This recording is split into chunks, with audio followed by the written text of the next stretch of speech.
Okay, good morning, everyone. Today I will be discussing to you about establishment of grievance committee. So last time we discussed everything about the labor code.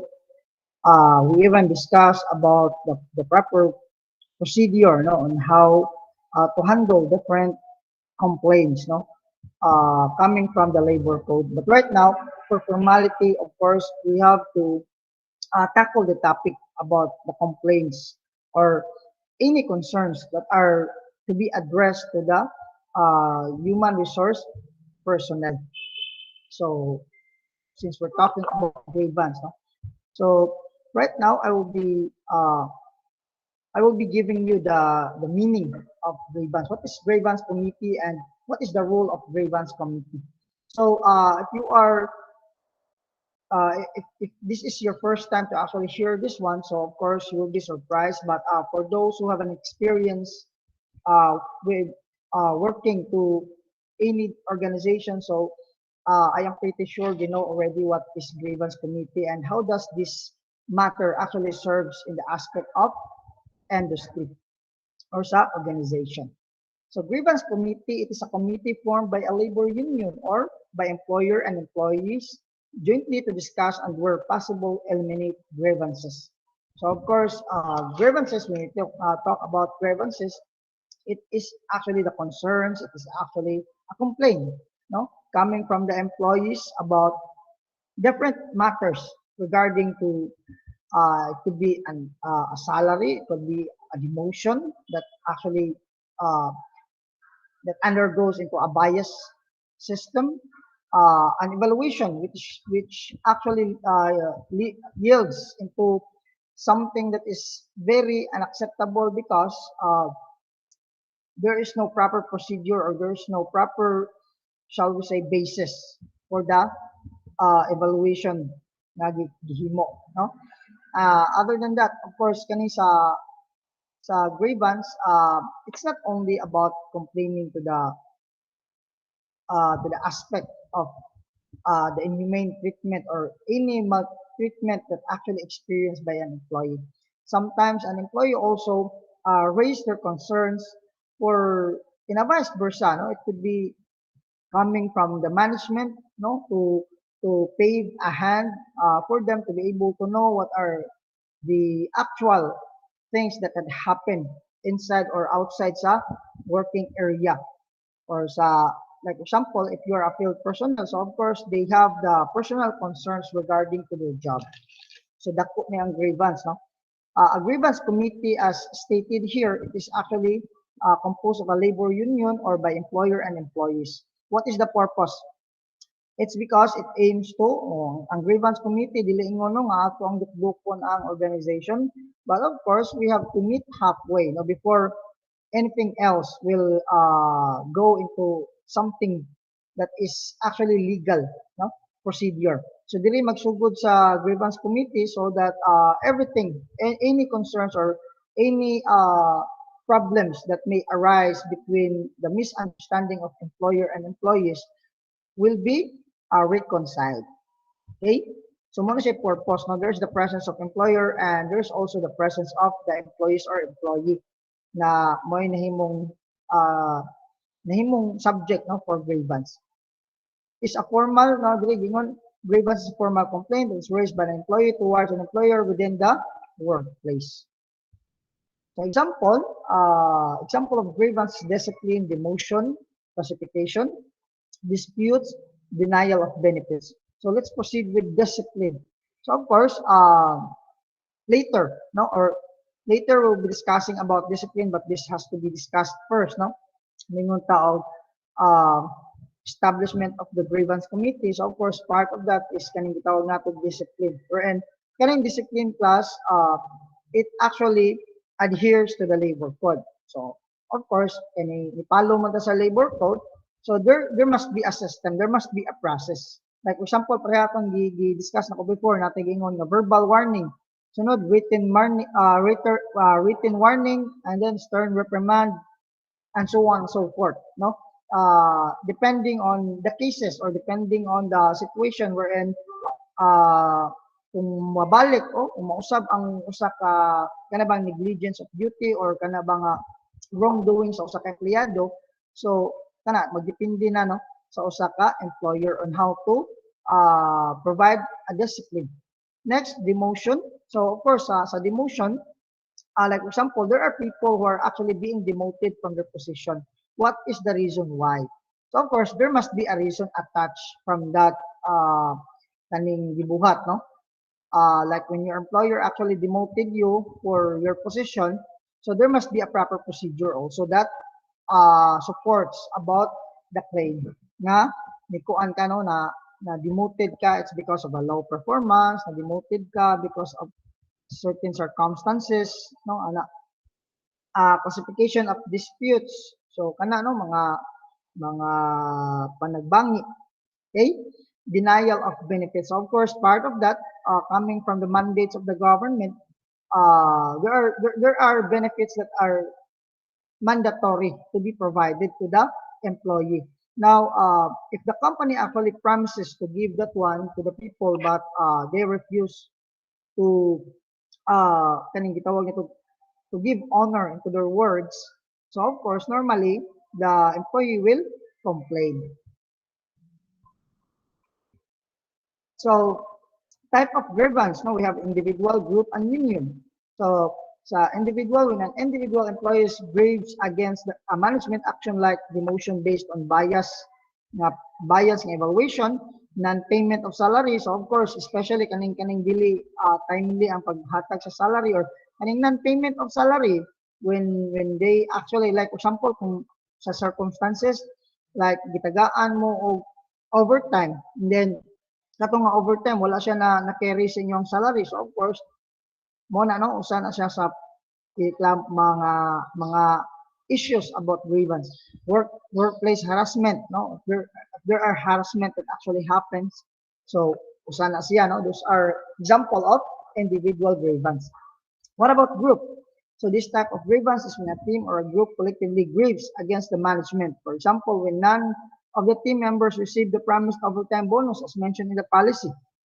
So dili na po sa group, of course, when the company, no, as I mentioned a while ago, when they promise to give an overtime pay, nga actually pag abot sa sweldo wala dito na apil og karga. So of course, they can expect that those people were actually grouped together and file a grievance. Union. So this is rare, especially in a corporate setup where unions don't often exist. What is the actually the difference? Kaning unions class and group, they are, if you are going to understand, mura-muras lang pareha, no, but they are different to to some extent. Unsa man? Sa unions class coming from sa usa ka corporate, no, as mentioned unya, so sa usa ka corporate dili na siya matawag og group. It's because uh, it actually has have people or mga empleyado nga lain-lain og position, lain-lain sa sila og functions. So when that actually happens, so that becomes a union. Union complaints against the management generally over contract misinterpretation. So kana, no? Take note na ang group could be diyan, no, in a particular area sa trabaho. Like sa production mo, kung sa production mo class, group ra na siya. No?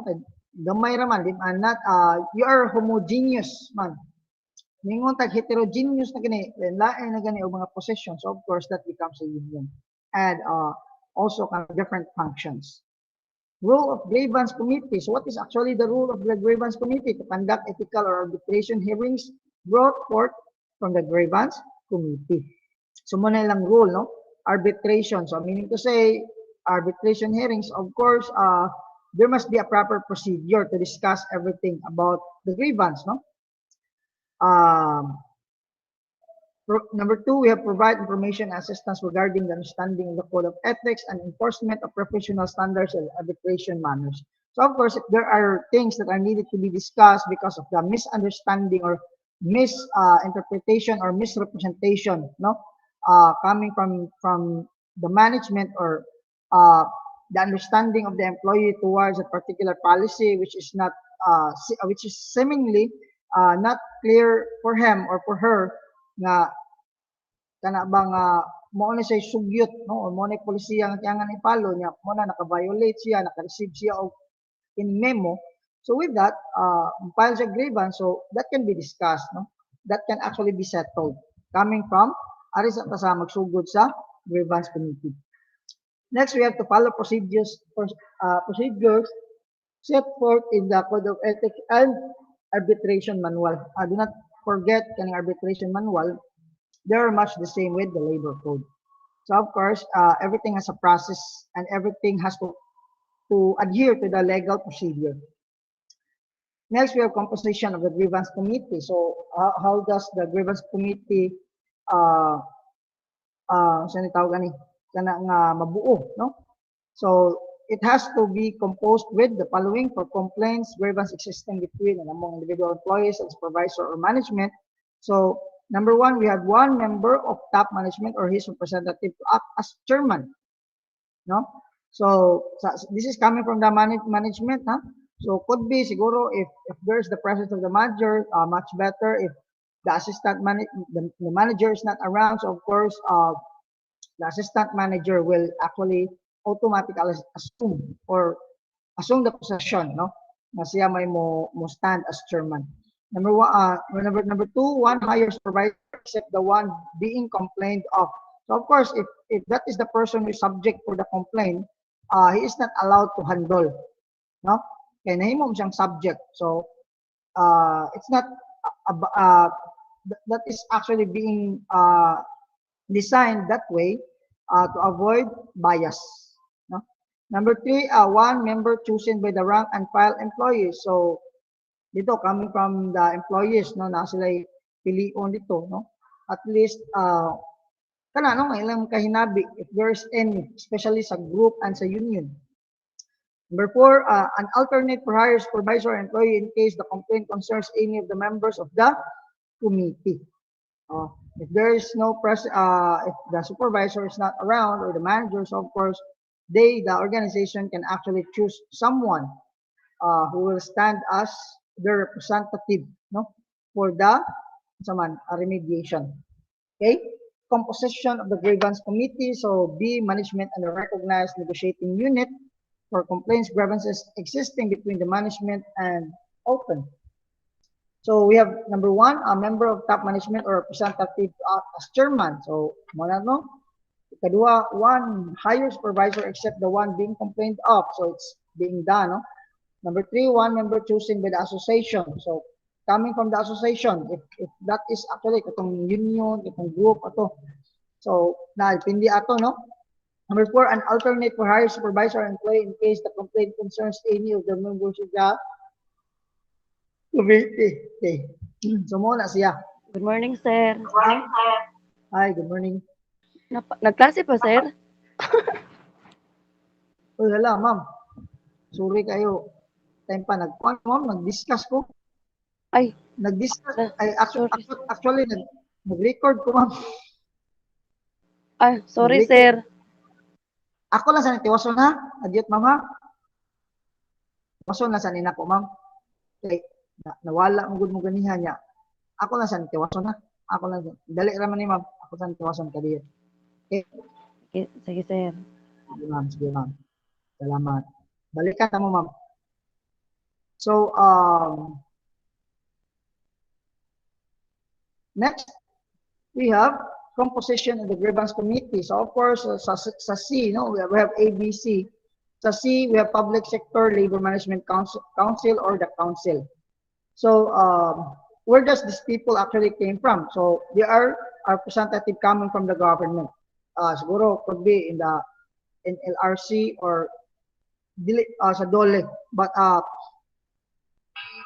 dili na siya not necessarily jud nga diha coming nila, but this is also applicable for kaning mga government nga mga agencies, like example DSWD, any other agencies also. They have the grievance committee that is actually being appointed, no, money, no, to to harmonize the relationship, and at the same time also if there are needs necessary things that are needed to be changes, so muna lang usbon. Number one, we have regular representative chosen by the chairman of the Civil Service Commission, who shall automatically be chairman of the council and who shall serve for 2 years. So there are also qualifications. Number two, one regular representative designated by the Secretary of Labor and Employment, who shall serve for 2 years. Number three, we have representative from the committee to represent top management. So naapod, no? And the representative chosen by open with the consent and approval of management. So kana, no? Muna siya sa C. So let's proceed with, is there a process in handling grievance? So, muna dako kay nga question, no? For some, they said yes because there is the representative. After this one, no, there's a representation, the diagram that states here that the process. But actually, there's no standard procedure. Still, there are procedure. Okay, it cannot be denied that naagi siya procedure. But wala lang sa standard procedure because it depends on kaning mo ang matag industry, ang matag organization, lain mo gud siya o kana nga ma'am, lain mo gud siya o kana nga kung say nga na estado, no, lain og gidakon, so lain sa siya og organizational structure, so mo na nga lain og procedure. So organization and a set of rules and policies it has is stated in the organization's manual. So lain. But one thing is for sure, the procedure is dili siya ingon nga kana pwede siya no nga mabali-bali o kana ba nga pwede i-apply pwede dili. There is the procedure is there, no? Nakakuha lang, there is a flexible procedure depending on the type of the organization. So mo na no ang i-emphasize. Pero dili na may tabo nga manlaktod lang dito ang procedure no nga ako dito sige dili na lang mo atubang ni mga supervisor dito na lang ni atub na dito kung ganahan ko mo dole. So that is wrong. It has to undergo with kanang proper procedure. Here, may grievance procedure flow chart. This is just an example for you to be guided. Now, diyan na nakita policy is violated. So when the policy is actually violated, so normally the employer will sanction to the employee. So ang employee pod ningon request informal resolution. So dira na nakita niyo investigation 5 work days. So they have to investigate. Supervisor response to grievance. So that is no if the complainant does not or the supervisor is not the subject to the complaint. Number 3, we have file formal grievance. So that's the time no nga when the supervisor actually see something no possibility that is na kalapasan nga nabuhat no ang usa ka employer or iyang assistant niya nga supervisor or someone who is in the possession nga naghatag og sanction. So that's the time nga tagaan na pud og investigation 10 working days. Dili na siya dili siya ingon nga mao ginay fix no as I mentioned a while ago, it depends on the size of the organization. It depends to the setup and the type of the organization. Step 2, supervisor response to grievance. So, kung sabay may tabo ana, mag-discuss na sila, no? Mag-discuss na sila asa dapita ang gireklamo, kung sa sistema sa reklamo, no? Provided that there are evidences about katong gihatag sanction. And as well as sa katong tawo nga nahimong subject for katong tawo nga nireklamo, so napo siya kaugalingon niya nga reason and valid po lang niya because napo siya basihan, especially if that particular employee na siya basis, like for example katong overtime salary nga wala ihatag, so of course na basis man na appeal to campus president then diha no, that's the time nga mo follow din sa step 3, president response to grievance. But ang pangutana, sir, kung gamay ra kung malita masulbad na sa step 2. Good, no? If masulbad siya sa step 2, tanin mo siya kasi ang process ani niya inyo nakita no mas nagkasaka siya. It's because there are possibilities no nga dili sila ma-settle. Mura bag kanang settlement sa barangay, amicable settlement na if dili sila ma-settle within diha, So that's the time that the barangay captain will file kanabang muhimo siya og ano kanabang sa imo na niya motion for action no nga imo i-file no para kiha ka. So ingon ana kung dili masulban that's the time na kiha na ka. Okay? So here you have the references and of course this will be the last no. Thank you.